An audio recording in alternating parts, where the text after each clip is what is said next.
क्या बोला है कि कोई एक टैप है, टैप बोले तो नल, इससे जो वाटर ड्रॉप्स गिर रही है वो हर 1 सेकंड के बाद गिर रही है। तो जो पहली ड्रॉप गिरेगी, फर्स्ट ड्रॉप की अगर मैं बात करूं, फर्स्ट ड्रॉप वो तो 0 सेकंड पे गिरेगी, यस और नो। जब मैं टाइम नोट करना स्टार्ट किया तो 0 सेकंड पे फर्स्ट ड्रॉप गिर गई। अगर मैं सेकंड ड्रॉप की बात करूं,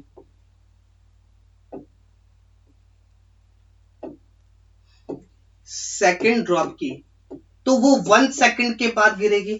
इसी तरीके से थर्ड ड्रॉप गिरेगी 2 सेकंड के बाद, फोर्थ ड्रॉप गिरेगी 3 सेकंड पे, फिफ्थ ड्रॉप गिरेगी 4 सेकंड पे, सिक्स्थ गिरेगी 5 सेकंड पे, और सेवंथ गिरेगी 6 सेकंड पे।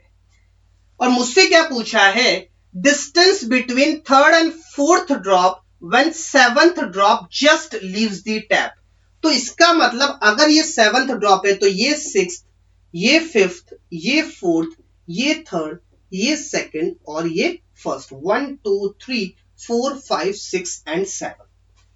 तो मुझसे पूछा है थर्ड और फोर्थ ड्रॉप के बीच में डिस्टेंस डी कितना होगा। आई hope this thing is clear. चलिए, तो फर्स्ट ड्रॉप को गिरे हुए हो गया 6 सेकंड। इसका मतलब कि जो थर्ड ड्रॉप गिरी थी वो कितने टाइम बाद गिरी थी, 2 सेकंड बाद, और सेवंथ ड्रॉप गिरी 6 सेकंड बाद। इसका मतलब क्या हुआ कि थर्ड ड्रॉप को गिरे हुए कितने हो गए, 4 सेकंड। सो इन दोनों के बीच में टाइम पीरियड है 4 सेकंड। अब फोर्थ ड्रॉप गिरी थी 3 सेकंड बाद और सेवंथ ड्रॉप गिरी 6 सेकंड बाद। इसका मतलब कि इसको गिरे हुए हो गए 3 सेकंड।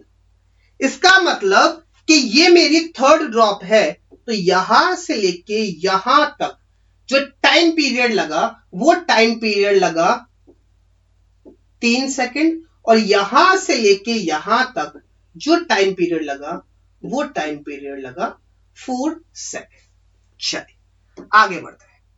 अगर मैं इसको बोलता हूं S4 और इसको बोलता हूं S3, तो S4 निकाल लू और S3 निकाल लू और S4 में से S3 को माइनस कर दूं तो क्या मेरे पास डिस्टेंस D आ जाएगा between third drop and fourth drop. S4 निकालने के लिए सबसे पहली बात जो चीजें मुझे गिवन में है वो है initial velocity which is 0, acceleration will be -10 meter पर सेकंड स्क्वायर, और 4 के लिए निकाल रहा हूं तो टाइम पीरियड है मेरे पास S4 के लिए 4 second. I hope this thing is clear to you. कुछ मिस्टेक कर रहे हैं क्या, 6 में से 4 गए, 2 सेकंड, ठीक, सब कुछ परफेक्ट। चल, तो और डिस्प्लेसमेंट मेरे पास क्या है, S4। कौन सी इक्वेशन लगाऊंगा, मुझे निकालना क्या है, S4, तो S is equal to ut plus half AT square. Direct लगाना सीखो, u0 तो ut वाली टर्म 0, 1/2 एक्सेलरेशन इज -10 और टाइम इज 4, 4 का स्क्वायर इज 16, 2 1 जा 2 8 जा 2 8 जा, तो S4 मेरे पास निकल के आया -80 मीटर।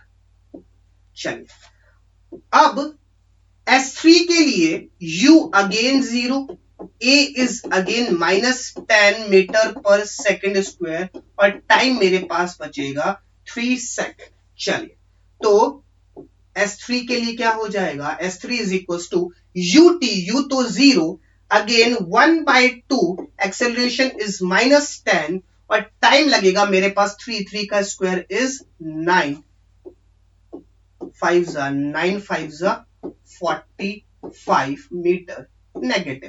नेगेटिव मुझे ये बात बता रहा है कि इनिशियल पॉइंट से डाउनवर्ड डायरेक्शन में है। तो ये जो डिस्टेंस निकल के आया 4 सेकंड का, ये निकल के आया 80 मीटर। सिर्फ मैं डिस्टेंस की बात कर रहा हूं तो पॉजिटिव होगा। S3 डिस्टेंस निकल के आया मेरे पास 45 मीटर, तो क्या ये D डिस्टेंस में निकाल सकता हूं? It will be 80 minus 45 which is equals to 35 meter. कुछ अच्छे लेवल के सवाल है ये, लेकिन आपको अगर बेसिक कॉन्सेप्ट्स क्लियर है तो आप ये सवाल आराम से कर सकते हो मोशन अंडर ग्रेविटी के। I hope these questions are clear.